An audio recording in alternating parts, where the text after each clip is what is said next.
Hey, hey, I'm back. Let me know if you can hear me now. And Johnny, you are absolutely correct. I need a full-time tech guy just to help me turn this thing on. But I had to swap laptops again. I apologize. But if anyone in the comments right now can let me know if you can indeed hear me, that would be much appreciated. Perfecto. Well, thank you all for joining me. My first solo stream. You saw my stream yesterday with Johnny. Thank you again, Johnny. And I saw your comment earlier about your ADHD. I would take that over me being here solo any day of the week. So, no, that was awesome. Okay, guys. So, a lot to talk about today. I mean, there's a lot. I'm not sure if any of you saw a couple of my tweets or X posts earlier today, but there's a fair amount to talk about. Certainly, when it comes to the wider world. I mean, one of the biggest topics right now, I think, and while it's not directly tied to our ecosystem, it certainly is going to have a really huge impact when it comes to crypto as a whole, and that's Russia's new testing of their digital ruble. Um, which is huge because we've talked a lot, or we've seen it talked about a lot recently, about a lot of the BRICS countries, right? Brazil, Russia, India, China, South Africa. A lot of those kind of, I don't want to say tier two, but they're tier one countries, really, in terms of their global economic impact. But they're just outside of the US and all those other kind of countries that are very dependent on the US dollar being the global currency. And so, as these guys have kind of taken issue with that and started now to talk about trading, at least between themselves, in different currencies, whatever that was going to be. And now, of course, Putin's leading the charge there in terms of making it known that his country's digital currency is coming to fruition fast and furiously. It's going to definitely impact the economy majorly, just because as an economy, and not just the U.S., despite the U.S. dollar being the global reserve currency right now, it's every other country that's dependent on that currency staying strong is going to be impacted. And we're going to see a lot of debate, I think, in many of these countries when, they're looking at which way the wind is blowing. Of course, we're going to see China come out with its own, and we're going to see a lot of these other countries looking to get behind either their own or another currency that's the CBDC that's going to be brought to market. And it's going to be, up to many of these other kind of, again, those tier one countries to decide which way they want to jump. But either way, you have to also bear in mind that recently we've seen a lot of inflation-esque type activity in the US, right? While we haven't right now seen the immediate impact of a lot of that, I think we're just putting it on hold. I think and it doesn't take much for you to go online and kind of see a lot of the same viewpoint. But we're in a situation right now, and I'm going to lead this into kind of more of our territory as we go forward in this convo. But we're seeing a lot of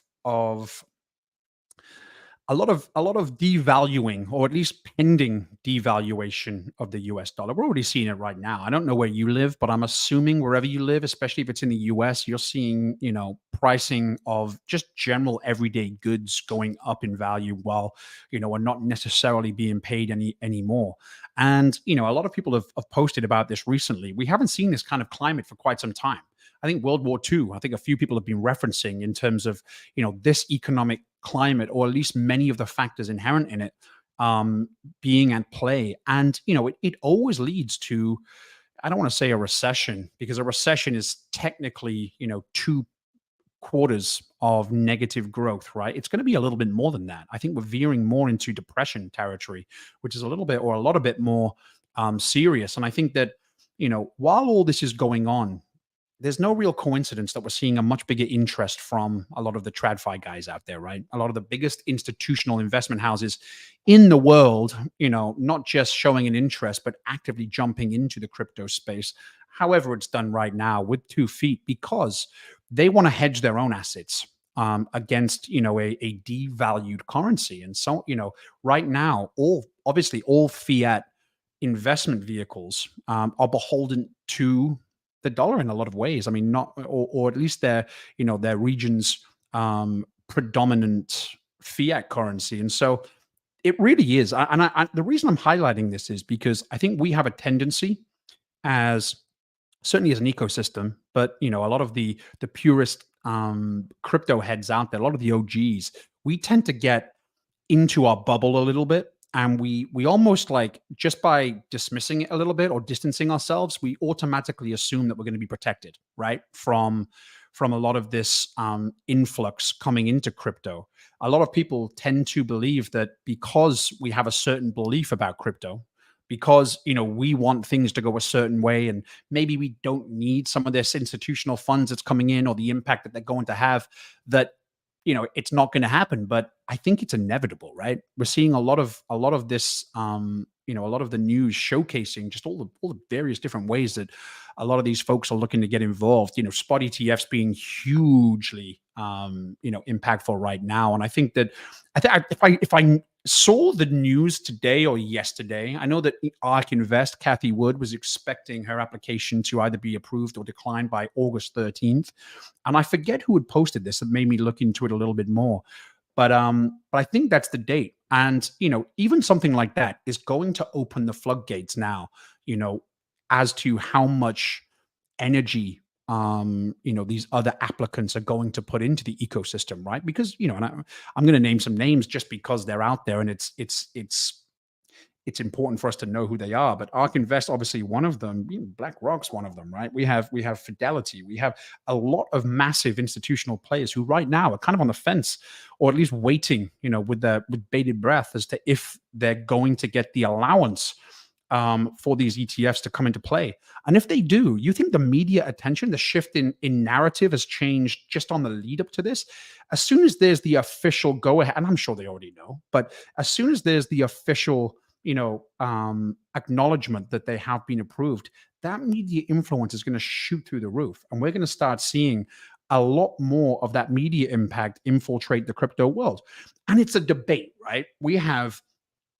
It's always going to be a debate, at least for the next, cycle or two, as to if we need it, if we don't, what kind of impact this institutional money is going to have. Maybe it's not going to impact us in the way we think. But for a long time, especially the OGs have been preaching that the real catalyst to crypto in general, right? Any ecosystem, any coin, any token, any project, the real catalyst to real explosive financial growth of these is mass adoption, right? But I think where the breakdown happens is when people think about mass adoption, they don't actually realize what that means. If you think that mass adoption is retail investment only, well, you're wrong. I mean, yes, retail investment has carried the crypto space up until now. It certainly will continue to make an impact on some of the smaller cap ecosystems and projects out there. And there's a lot of people out there. But if you think the majority of the world's assets, right, the world's revenue, finance, money, it comes from the institutions getting involved, right? Or that's the big money is held by those institutions. And so to me, and I think to many people out there, especially from the TradFi world, let's say, mass adoption means grabbing the interest of the big money, which is the majority of it. And it is a little sad. It is a double-edged sword. But I think we're at the precipice right now of really entering a stage in crypto, in finance, where they're converging a hell of a lot more than they ever have done before. And there's a finite amount of time for us to really capitalize in the way that a lot of us want to capitalize, right? Because we're accustomed to, let's say, the 10x's, the 100x's even. I know it's rarer, but 1,000x or a 10,000x or a million x, it's happened. We've seen it play out, and that has set a very high bar for everyone's expectations when entering this space. And there's a lot of freedom in that. That's typically what happens. There's a lot of risk. There's a lot of reward when you enter into new territory, which crypto is essentially, right? Certainly in the finance world. And so being a part of that kind of expectation over the last couple of cycles, it's scary to think that we're approaching a time where it's going to be harder to make those types of returns, not just because of the diminishing returns kind of inherent in any cycle, in any economic climate or investment vehicle, whatever it is, but because we are seeing a huge amount of interest from institutional investors, from TradFi coming over, and inevitably what's going to end up happening is that we do have a lot more regulation. We do have a lot more guidance, a lot more manipulation taking place, where we've been a little bit more freewheeling up to date because the finance world in general has been looking at a lot of these macro and micro events to let them know when the time was right. They needed to see a couple cycles until they got that green flag as to, hey, you know what, this is worthwhile now. This is now got as much gravitas, as much trust as is like qualifying for us, and now we can actually start looking at this and putting effort into this because it's now viable. It hasn't gone away.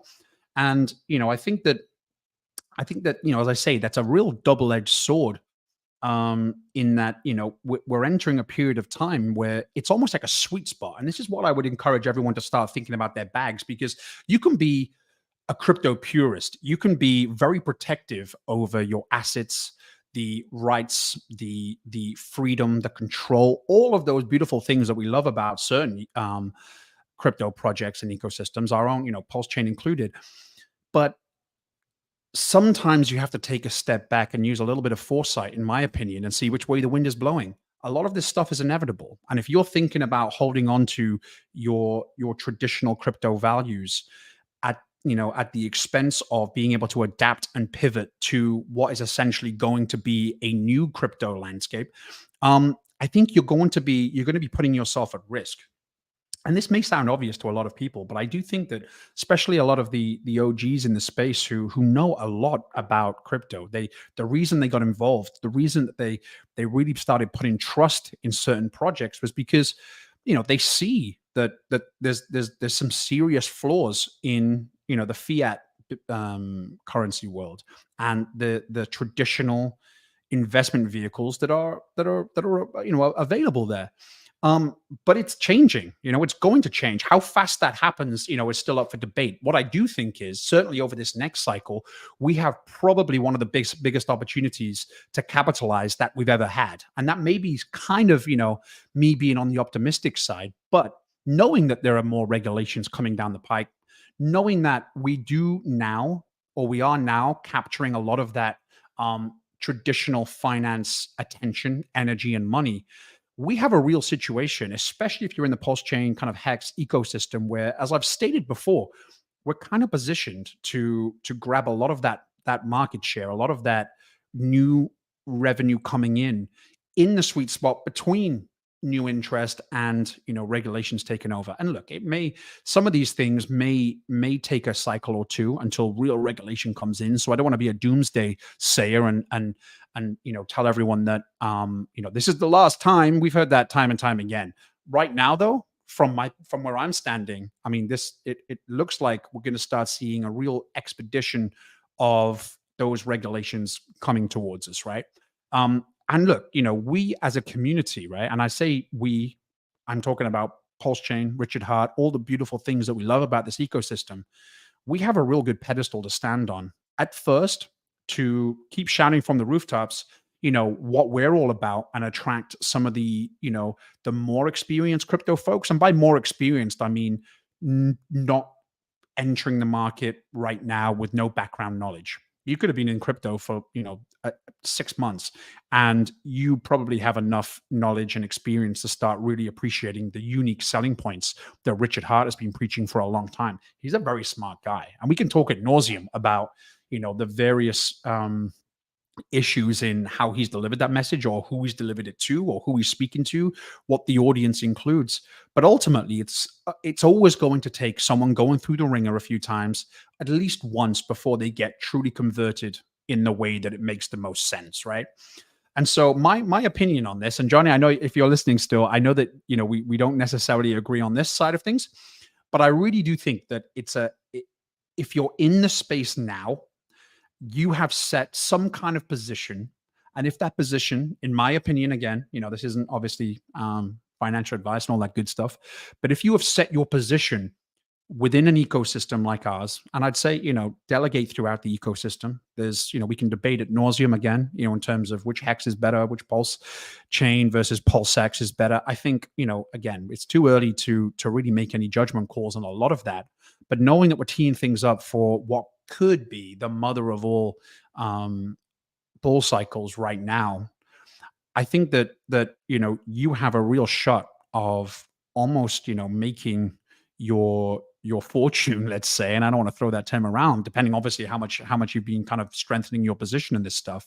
But I think in terms of versus previous cycles and future cycles, this sweet spot is maybe going to give us the leverage we need personally to make a big impact on our own lives prior to those folks coming in with the regulations that ultimately will help us keep our money, right? Because traditional finance hasn't necessarily, or but really at all, prior to like a Robinhood or some of those new apps that have come out relatively recently, traditional finance hasn't necessarily been available to the everyday regular person. It's always been, accredited folks. It's always more experienced folks. You can even now, you can go on to Robinhood and start, building your portfolio. Hey, and some of the obvious choices like Tesla was last cycle, for instance, people made decent money. They put some, you only got to go to Wall Street Bets to start seeing kind of some of the crazy things that people are doing. And we all saw the what's the name of the movie theater company? Anyway, we all saw like some real monumental changes and power dynamic shifting in that world. But you're not going to get under the hood of investment opportunities without being accredited. And right now in crypto, it's a lot more transparent, certainly. I think that again, the purists are always going to hold that upper hand in terms of having that, for however long it's possible, having that knowledge to be able to get in the weeds with some of those decentralized opportunities that aren't kind of gate kept by some of the bigger folks coming in. Again, that's going to be dependent on regulations. If we're stopping it on the back end, well, the front end is going to suffer. And so, while we're all big proponents of DeFi right now, it wouldn't surprise me if in a cycle or two that's a much different narrative, or at least it's been restricted in certain ways that play back into the old, in our opinion, failed fiat system. And so sorry, I just saw you. I'm not saying you're a boogeyman. I agree with a lot of what you say, but I know on my last stream we did mention our differing viewpoints on this, which is totally fine too. I mean, there's a lot of folks who share the same opinion as you too. But I guess my point being is this, right? I mean, we've got to look at opportunity cost sometimes. And while I'm never a big proponent of leveraging, your own position to the extent where it's going to make you suffer, I'm seeing people selling stuff, which is fine.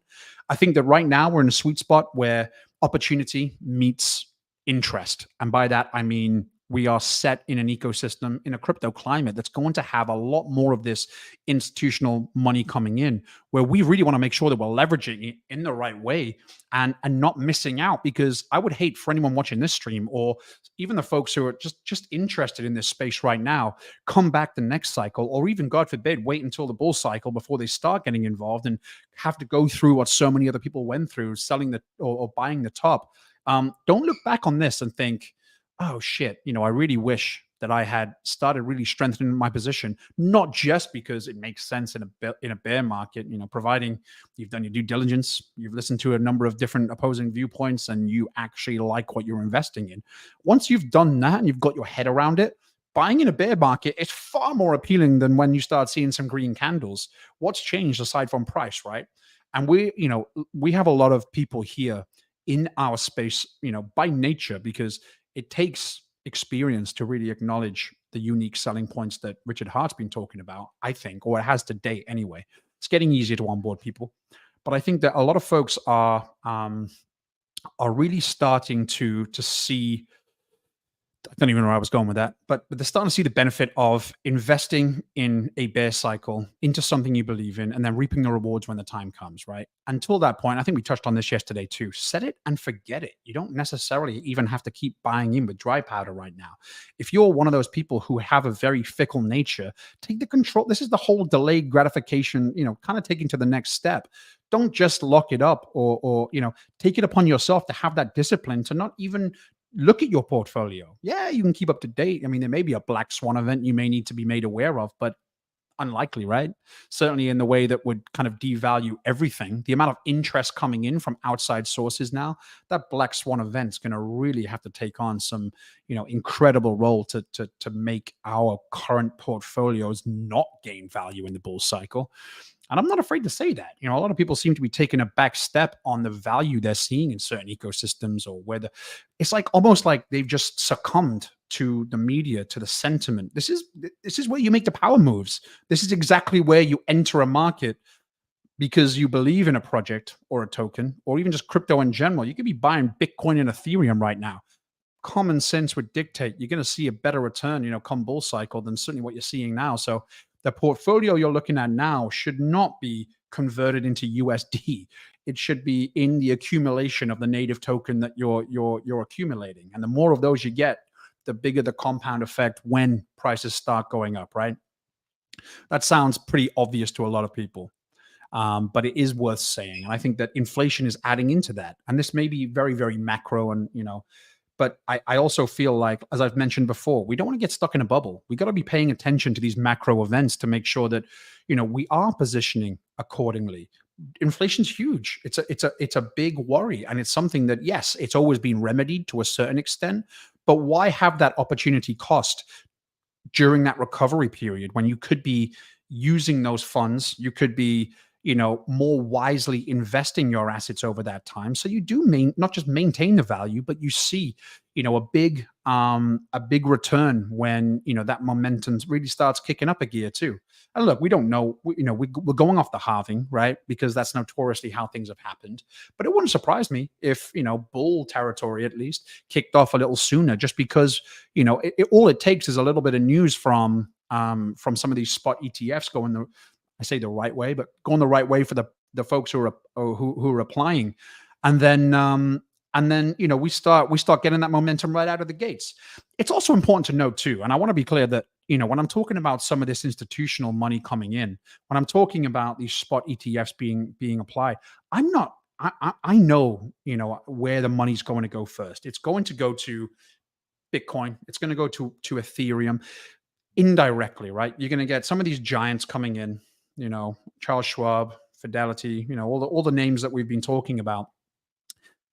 They are the catalyst for that big money, right? It's individual investors a lot of the time. Yes, they're managing funds. They've still got to get the sign off from the people who are putting money into those funds. They're already at the stage where keeping their money is a much bigger incentive than rolling the dice.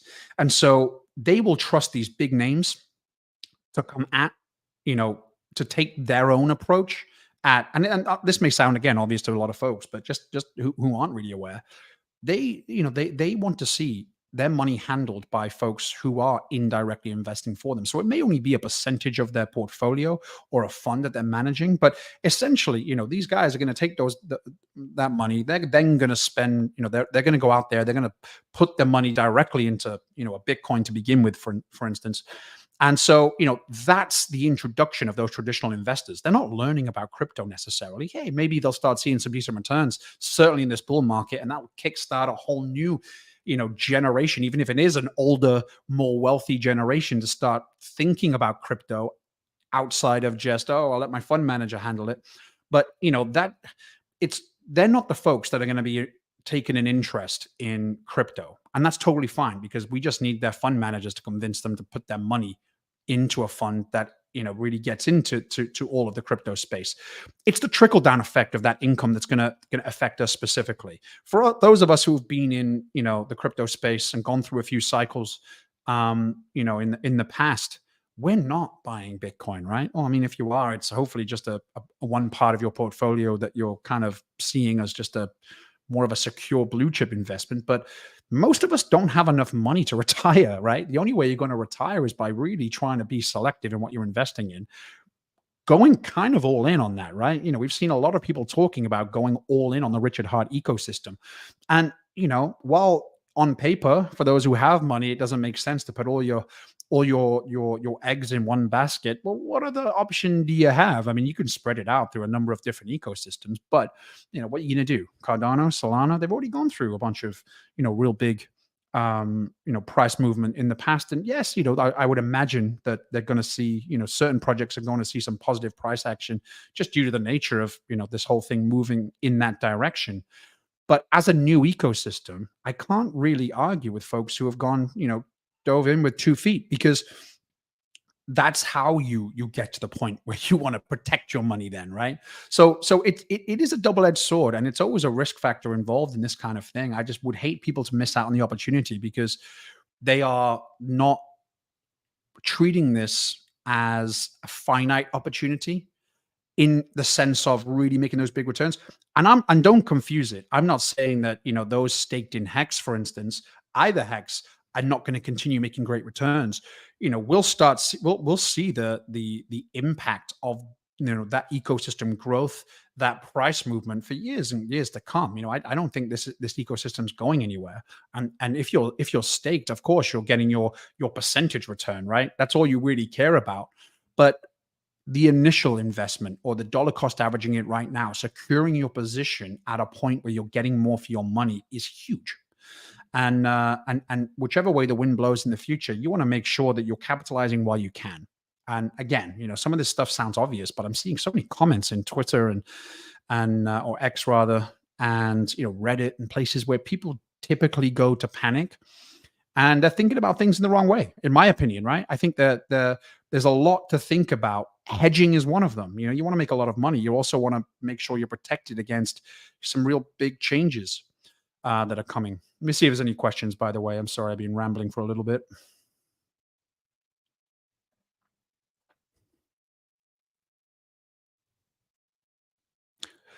I'm just seeing Clifton. So where is it? There it is. There's a lot of things we have not priced in for crypto, to be sure. We're still relatively early. 10% of the world uses it or holds it. Yeah, for sure, right? And that's 100% true. But again, when we're talking about 10% of the world, are you talking about retail investors? Because that's fine. And that other 90% would certainly bring a lot of economic energy and value and network effect and all those beautiful things that go into a successful thing. But again, when it comes to the actual dollar amount, as things go forward, I think that those institutional monies, they're going to kind of blow that out of the water. So that's what I was saying about mass adoption. I think that we need to change, or we don't need to. I got to be careful what I say, but a lot of folks kind of at least giving thought to what that actually means. Are you talking about people or are you talking about money? And yeah, network effect is huge, especially for our ecosystem. Look, if we're talking, about the value of bringing more people into our ecosystem, not just crypto funds, we're the ones who need the network effect. We're the ones who really will thrive when our community goes out and continues to onboard new folks and position us as a go-to for anyone as they graduate Bitcoin and they start actually thinking about all the beautiful unique selling points that we have. Those are the folks we need to get, and we're positioned to do that. Community is everything when it comes to that network effect. And I haven't seen stronger community. I've seen bigger communities. I mean, the Bitcoin community is bigger, the Ethereum community is, the ADA community is bigger, but we have a much more solid core of folks who really understand the unique selling points. And I think that that's going to position us all the more strongly as we go forward. The calling or the necessary thought about the actual decentralized holdings is only going to get stronger as the bull market kicks into play. I'm not just talking about crypto as a whole growing and the money growing. That obviously has a driving effect to people who are matriculating through the system, who are coming down and want to actively go that next step in securing their own wealth. It's huge. And so, it's an ongoing conversation that will always, people will graduate into. And so the better we're set up to grab as many of those as possible, it's only going to be good things for us. And being a smaller cap or a relatively smaller cap entity, we've seen what prices went to, certainly with Hex. And you think, if you think that PulseX and Pulse Chain and both hexes are not going to see some huge price movement when that time comes, there's going to be a lot of people kicking themselves that they sold out when they didn't need to. I mean, if you've been watching any of Somi's posts recently on Twitter, you've seen that like there are people selling out for a couple $100, which is astronomical to me. Why would you not just set it and forget it? Obviously, everyone has their own situation, and you may desperately need that money. I'm not saying that those situations don't exist, but when we talk about cementing your position, in a bear market, it's not just lip service.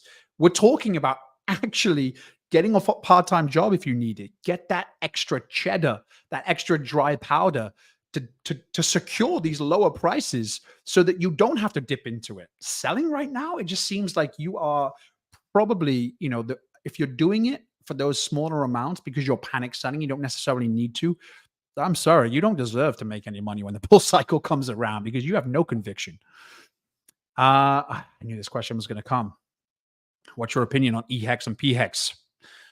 Why such a difference in price? I believe in both. I'll tell you this. I mean, so I'm one of those people. I do hold a lot of value in and around the argument of liquidity bonding, right?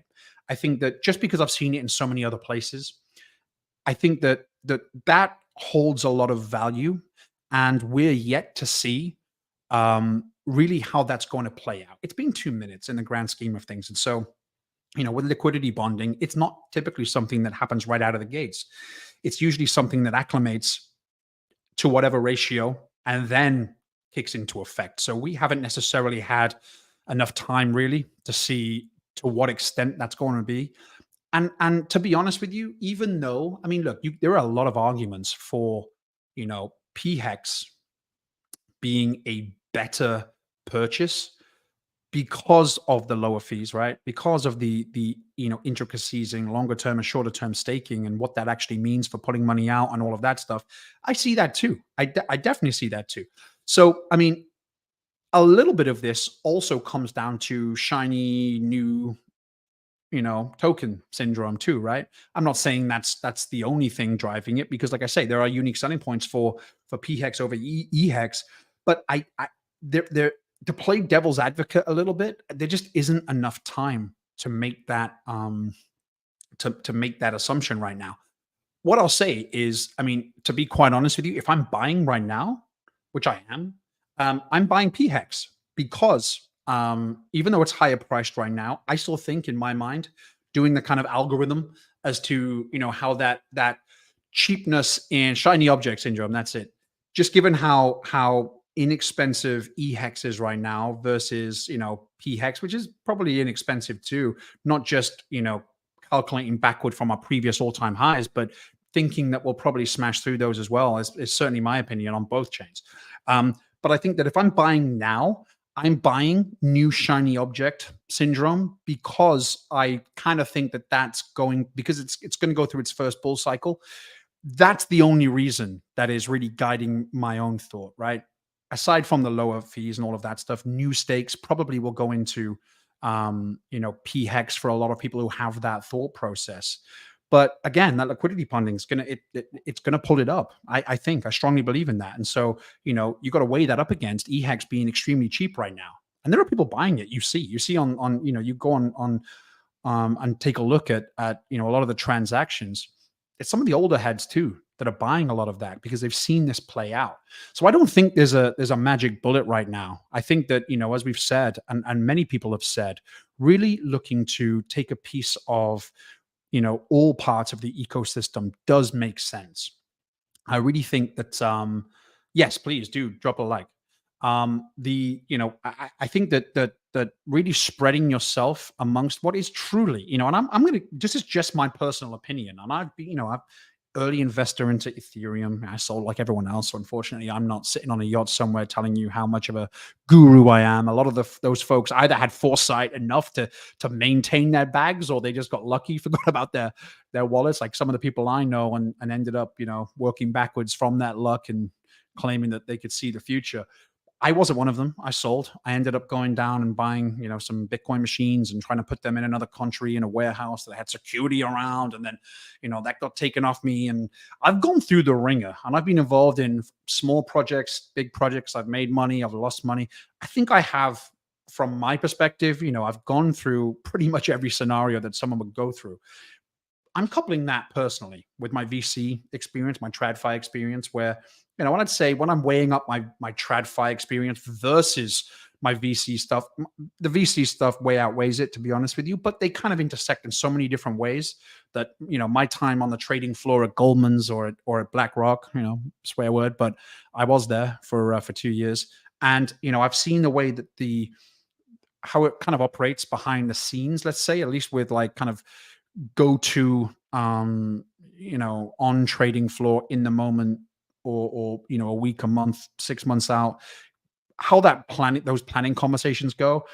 And I also see, from a VC space, how to analyze a winner, right? It's looking at all so many different flags that are showing you what the potential is, whether you want to boil that down to, as we always do, leadership, network, potential. It's proof of effect, let's say. I mean, with this, we already do have that with Hex. And so while I'm looking at this ecosystem, from my perspective, everyone do their own due diligence, but I'm seeing a winner here. And I wouldn't have got involved in this arena if I didn't have true faith in us coming out on top. And that's a bold thing to say right now, right? Just because we've seen some price movement that has been more negative than positive due to a number of external factors as much as anything else. But to me, it's not rocking my boat. I've seen this play out so many times in different formats that when someone starts panicking about the price right now, you have the resources out there to allay your concerns. And you got to take it all at face value if you haven't really been through the ringer. But I'm not panicking, and I don't advise anyone to panic. I think every single piece of comment or content that I've put out has really been trying to allay concerns and reinforce patience, conviction, right? Patience, conviction. It's not going to change. I'm not going to change my tune just because we've seen a little bit of down action. The crypto space has seen down action. Bitcoin's been bobbing along sideways trading, but we're not a Bitcoin. That's a blue chip, more stable by nature. And even that's volatile as all hell. So what do you think a Hex or a Pulse Chain or a Pulse X is going to do? Yeah, it didn't come out of the gates with 100,000 million X like a lot of people were anticipating. Honestly, myself included. Obviously not to that extent, but I did figure out, and obviously there's no real way of calling it because it's always speculation, but I did think the Pulse X and Pulse Chain were going to come out of the gates with a little bit more kind of upward momentum than they did. Just because it didn't, it doesn't detract from the potential there at all. All it means is that the same thing that Richard Hart's been preaching, not to turn into a Richard Hart regurgitator, but delayed gratification. It's huge. And while we don't have the inherent lock on our capital as we do with Hex, with Pulse and Pulse X, we do have a community with that mentality, or a lot of people with that mentality. And there's a reason those guys are out there now trying to accumulate as much as possible, when the newbies or the folks who aren't really kind of trying to position strongly for this are selling. It's kind of a double-edged sword, as is everything else. And again, it's all speculation, but do you really think that we're not going to see some positive price action come bull? I mean, look, we don't know what's going to go on with this court case. I assume, certainly from an ecosystem perspective, we're pretty safe. I mean, if you're weighing that up against the arguments of, some of the other ecosystems out there and tokens out there, I think he's done a pretty good job of protecting us and protecting himself. So I would err on the side of optimism. But I also think that even if this is worst case scenario, we find out that he's being human trafficking or something, God forbid, the whole kind of Andrew Tate situation. Even if that happens, you know how long that's going to be dragged out? We're going to go through a bull cycle or two as that's still kind of underway. And so, look, set your horizons, right? We have you play to your audience, you play to the economic climate, you play to the opportunities at hand at any time in your life. And so right now, we should be playing to the next bull cycle. Everything's pointing towards a very bullish cycle, even if we have, as we do every single cycle, more and more negative impacts on the economy. It doesn't matter. We're still going towards that period of time where euphoria kicks in. I would have, yes. I get what you're saying, in terms of the bridging. And look, that's always going to be a litmus test to a certain extent. We hadn't really seen this kind of thing taken form before. And look, that's what a bear market's for, ironing out the kinks. Just because we didn't, that wasn't as smooth as possible. Long term, do you think that's really going to make a difference to the price movement that we're trying to see? Yeah, unless you're a trader and you were trying to trade like the next week or two anyway, which, you can scream from the rooftops that most traders lose money, but people are still going to do it and try to buy sell the news. And it doesn't matter. again, it's all in your time frame. If you're able to look a little bit further down the road, none of that really matters. It's crazy. Here we go. Let me see what else you guys are saying. Sorry, I've been waffling on. I haven't had a chance to look through any of these. If you have any questions, feel free to put them in there and I'll give you my 2 cents. And bear in mind, with a lot of this stuff, and I see a lot of real technical conversation going on with, the mechanics of the ecosystem and what the charts are looking like. And to me, a lot of it's noise. I'll be honest with you. Like every single time I've approached my own portfolio, when I've approached kind of where I think, thank you, Mark, by the way, I appreciate that, man. When I think that something's a good investment or a bad investment, I always boil it down to a much more simple state, right? I have a tendency to look a lot, to make my decisions based on a lot of macro events, as most people should. But when we're looking at various different periods of chart and recent trend, I don't think this is a good barometer right now. We're trying to, I get it. A lot of people out there are scraping the barrel for content sometimes and focusing on those micro movements because that's probably of interest for a lot of folks in this space because there's nothing really going on right now.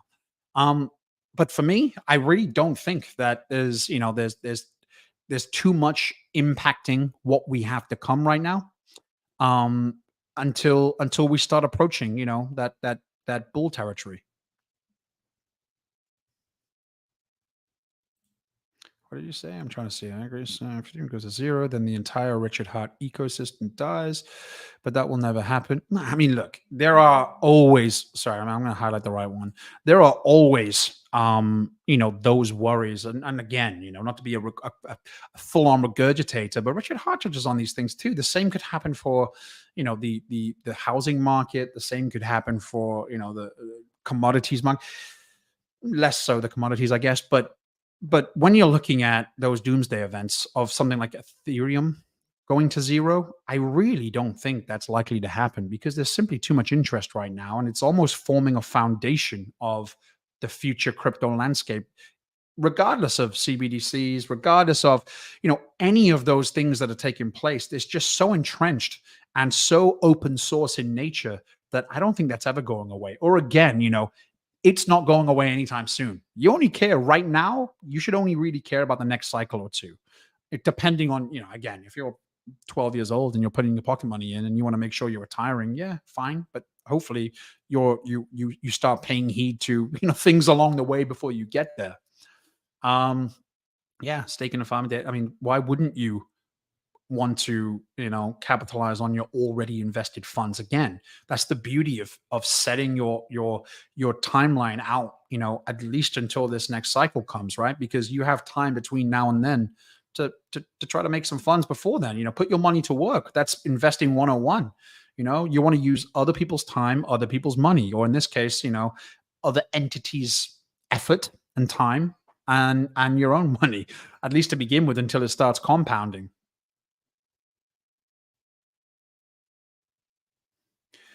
This has been a brutal bear. And you know what?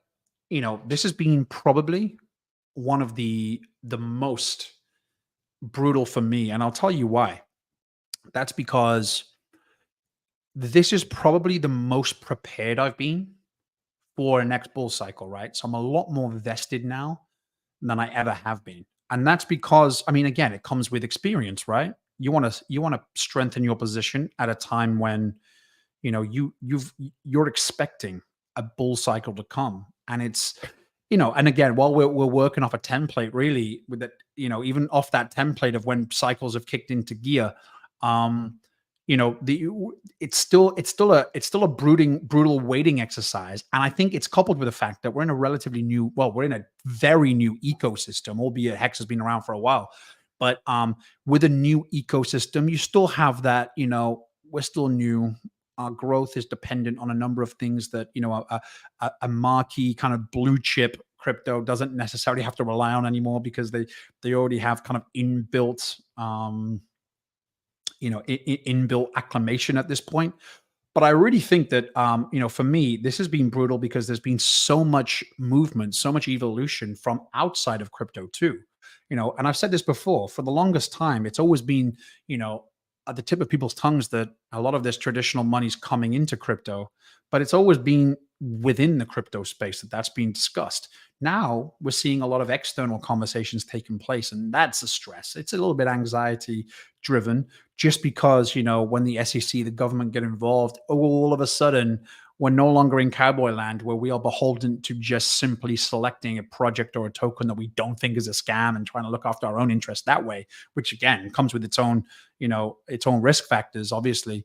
But now we're beholden on laws and regulations and a lot of resources that are looking to stamp their authority on the space, which brings a whole bunch of new issues that my main priority or my main wish is just and hope is that this doesn't happen too much before the next bull cycle comes into play.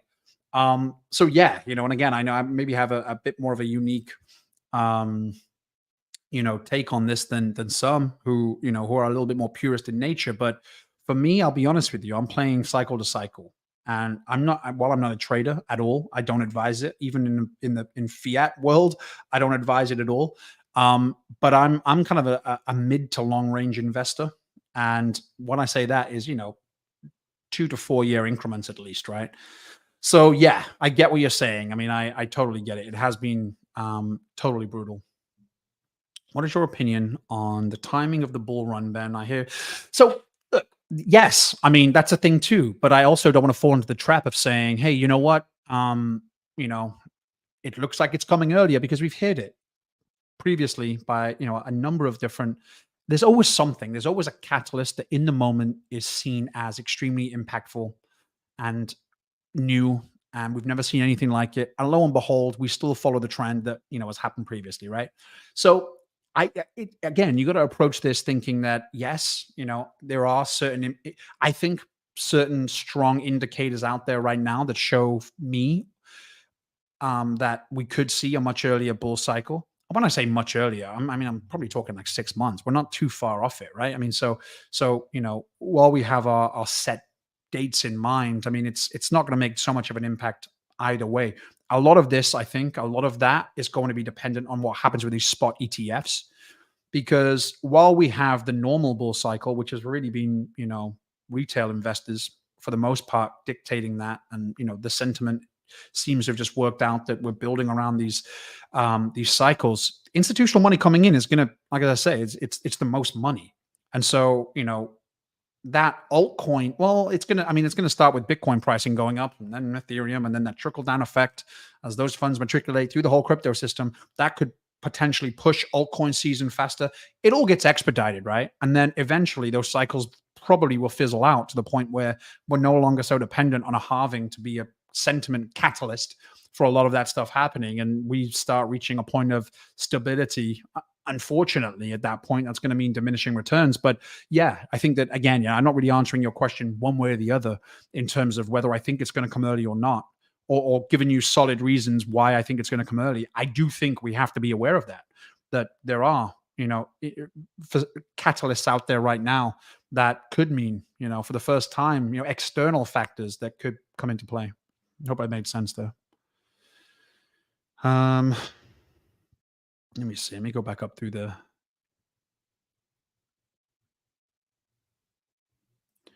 I appreciate that bit, and I'll tell you what. Like, I think a lot of this, like I say, a lot of folks out there, and a lot of people like this too. But there are a lot of real kind of like people getting behind the mechanics of certain things, and I think that part of keeping it real in this space is really to simplify things a great deal, because we're gonna be bringing up charts, and there are so many people doing that it's almost like we're all looking at the same charts, right? If you're at all investing, or you're looking at a track record of something, you're going to be looking at the same charts. You don't need, there's so many free tools out there that you can use to kind of go back in time and see how other ecosystems, how other projects have worked over the last cycles. That's really the only thing that we need to be looking at right now.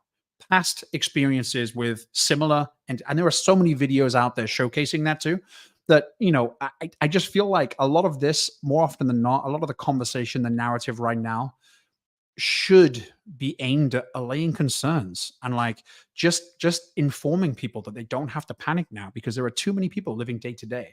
They're attached to their Twitter account, and there's nothing wrong with that.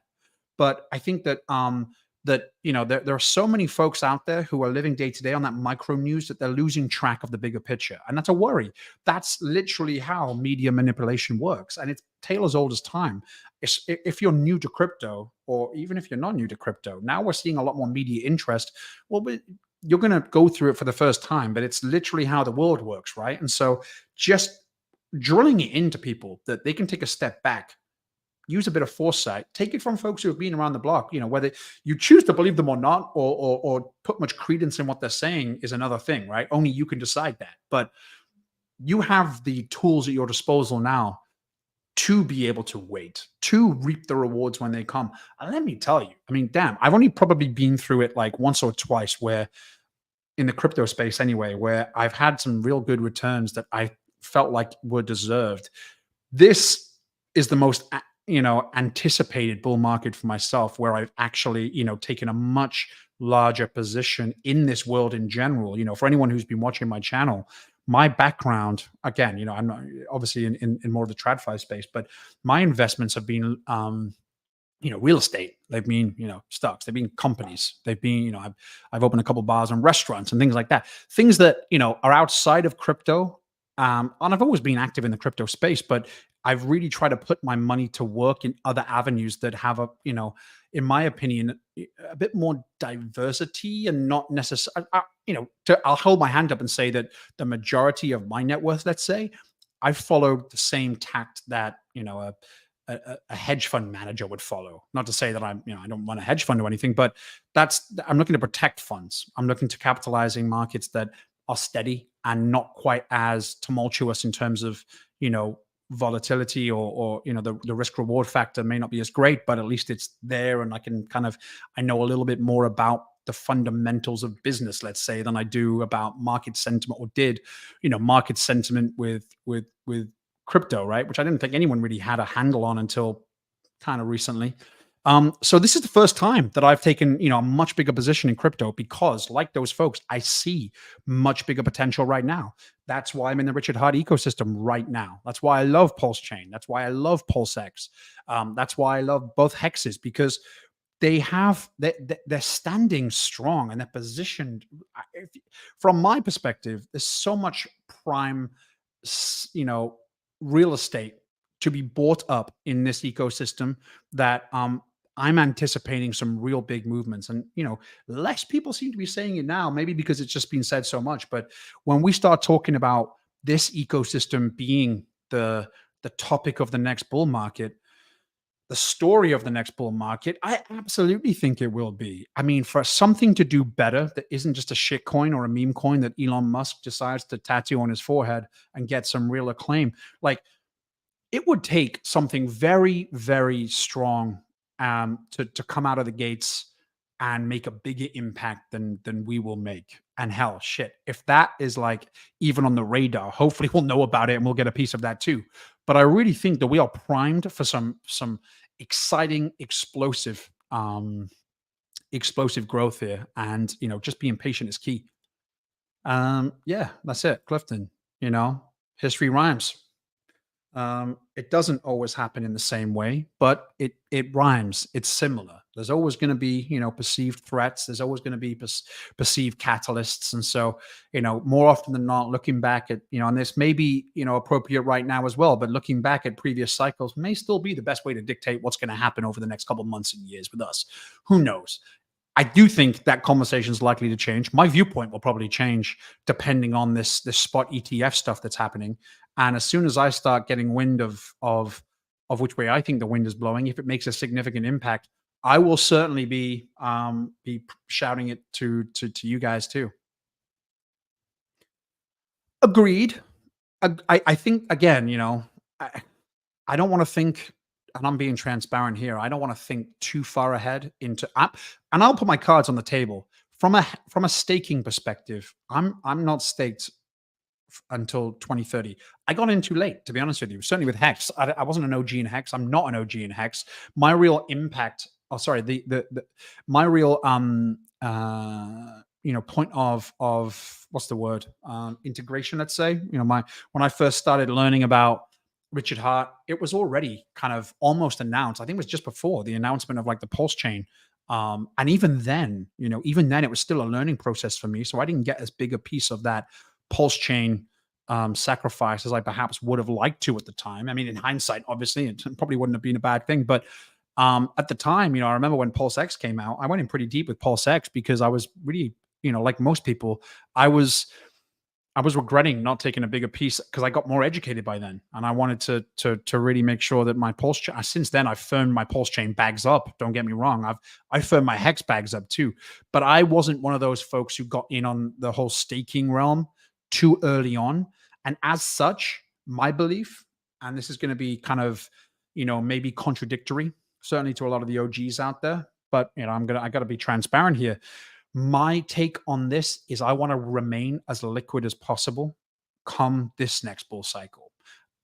I'll make the call as to what happens after that too, but I'm not going to sit here and tell you that I'm locked up for the next 50 years because it's simply not true.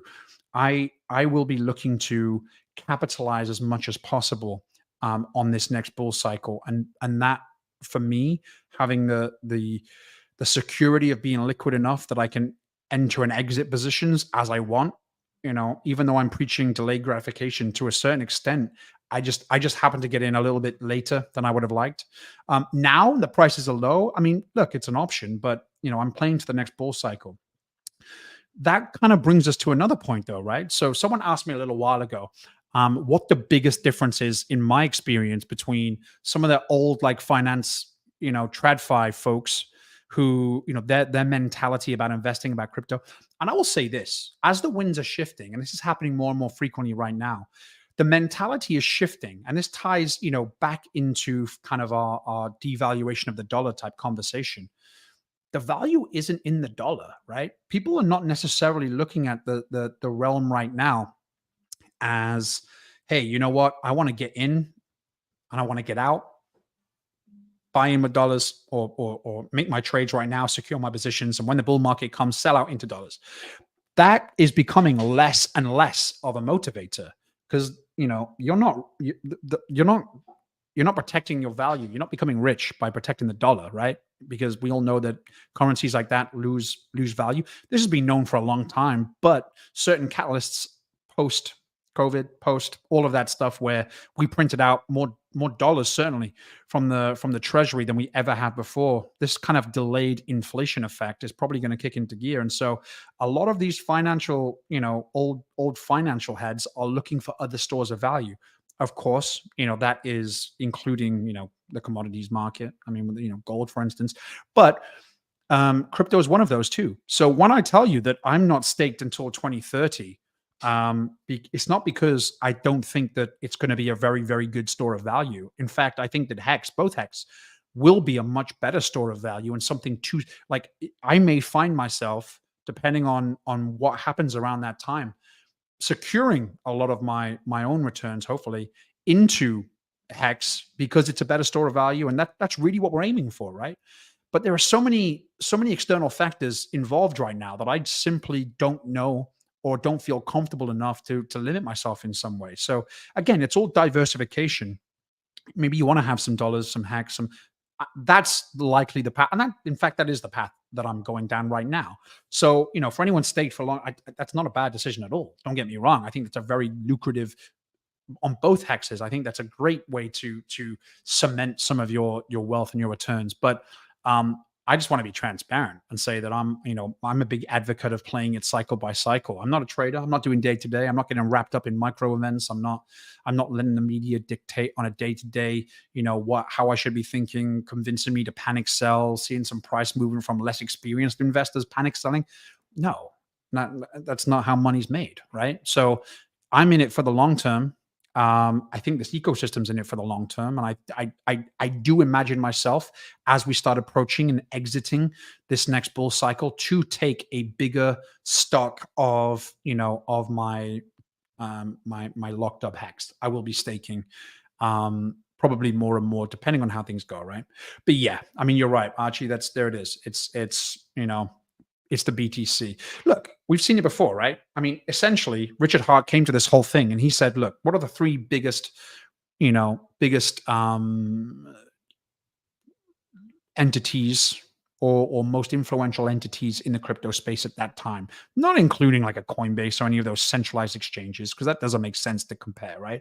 But looking at Bitcoin as a store of value, Ethereum as a facilitator, but also a pretty good store of value, and Uniswap. He wanted to make better versions of all of those, and he has. The only thing that's going to dictate whether this is like actually comes even close to the territory of like really competing or replacing them is going to be the network effect and how it's marketed. And Richard Hart taking on a bit more of a humble persona, which he needs to if he wants to not scare away some of the more the tradfi guys. We're not going to see we're not going to see any direct funds coming into our ecosystem anytime soon, simply because there's too many red flags, even from a personality perspective. There is, as smart as he is, there is. But he wanted to replace those things, and he is, and he has. And look, this next cycle or two is going to dictate how strongly we're able to position ourselves in those roles. And yes, Hex as a long-term store of value for sure. Sure as shit more appealing right now than BTC. I mean, BTC, maybe you could double your money, maybe triple your money. Hell, we don't know how much bigger impact these big influxes of cash are going to have, right? But if you only triple your money with Hex right now at the prices that they're at, someone shit the bed. The whole world is completely against crypto, and they've single-handedly picked out Hex as as something that the whole world should be attacking, because it's just not going to happen, I don't think. I mean, famous last words, obviously, but the prices right now, anyone looking to cement their holdings into a long-term store of value that should see some dramatic price appreciation, Hex just makes sense, right? Same with Pulse Chain. I mean, look, Pulse Chain's a facilitator coin. We're seeing more and more developers coming in, making use of the ecosystem. That's only going to grow, right? The more we get closer again to euphoria land, where everyone's going crypto crazy, developers are coming out of the woodwork, we have scams happening right, left, and center. That's going to get a lot of traction on Pulse as well.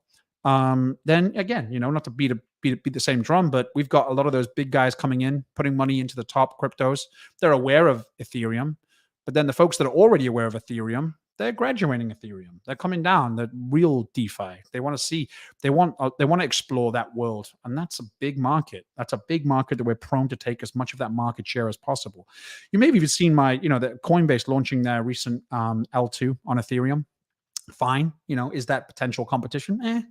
Kind of, but not really. I think that again, it's L2s are fine, and there's probably a coming up in this bull cycle, I'm sure we'll find opportunities to make some cash off that as well. But nothing's really comparing to what Pulse Chain can be. And so right now we're just there. We're right teetering on the edge of just getting ready to explode, in my opinion. And that's again, we're going to be piggybacking more than anyone else off this bull euphoria. Wipe the dribble off my chin. Is that I couldn't tell if I was me actually showing I have dribble on my chin, or you just making a joke because I'm very, very bullish. But you're right. Yeah, no, absolutely. That dribble's going to stay there till the bull market comes. Let me see. Any more questions from you guys? And look, I very much appreciate everyone joining this thing. I don't really like to beat around the bush with a lot of the content that I or what I'm saying. I'm not going to sit there and kind of acknowledge everyone. So apologies if I haven't done so. But yeah, I like to jump right into it. But I do appreciate everyone being here. This is my first solo stream, so I'll hopefully be able to fine tune this process so that I'm able to come at this a lot less sporadically, certainly from a sound perspective. But damn, guys, I really appreciate you being here too, man. It's great, and I love interacting with people, and hopefully I can make this more of a thing so that we can start kind of really diving in the weeds and into certain topics, and yeah, I think that this is a good start. If there's any more, let me know if there are any other questions. Hit a like if you can too. I mean, I definitely love that. As I say, follow me on Twitter/X, the platform formerly known as Twitter. I still have a minuscule following. I don't know if that's just because I'm really bad at the platform, but I am trying to get better at being a little bit more consistent and pumping out some some news and opinions when I think they matter. But yeah, feel free to drop me a follow on there as well. Very much enjoyed this one, even though it's just been me hearing the sound of my own voice. But guys, appreciate it. Drop a like, share it, whatever you need to do. If you're new here, you are very welcome to my community. I will get better at this. I promise. I'm still fairly new to this, and so even working out how this software works is, as you can see with my audio, it's been a battle today. I don't know why. Yeah, thank you, man. I very much appreciate that. It's I appreciate it. Yeah, thank you guys. It's I'm glad you hopefully you saw some value in it. I'm always I mean, feel free to drop some comments too, even when after the fact, after when this ends, as to kind of different topics that you want me to touch on. Just so everyone knows too. I mean, I may have mentioned this yesterday for anyone listening, but I am in the process now of actually it's probably going to be with an ex-colleague of mine who I don't want to go into too much detail right now, but they're pretty big in the TradFi world, or pretty big compared to us, right? And so I'm going to be starting probably a new platform, or a new channel, let's say, as well with them, touching on a lot of these topics and really looking to get in the weeds with some special guests and all that kind of stuff. So stay tuned. I want to make sure that we're bringing value. I don't just want to bring in any old kind of Tom, Dick, or Harry. I want to make sure that we're bringing folks in that have something to say. I've been holding off, and I will probably continue to hold off at least for a couple months, just because I want us to get closer to actual things happening, not just opinions where we're speculating on, catalysts in the far future. But I also want to make sure that we're getting viewpoints when they matter most. So if, like, for instance, these spot ETFs get approved, then I want to make sure that we get folks kind of talking to us about what the next steps are for them, as much as they're able to tell us, or how they're seeing with how they're seeing things playing out on the back end that we perhaps are not so partial to. So stay tuned for that too. I don't want to just give that lip service, but I want to make sure that it's coming. Appreciate it, guys. Awesome. Love doing this. I'm going to end this right now, and I'll catch you on the next one. Thank you.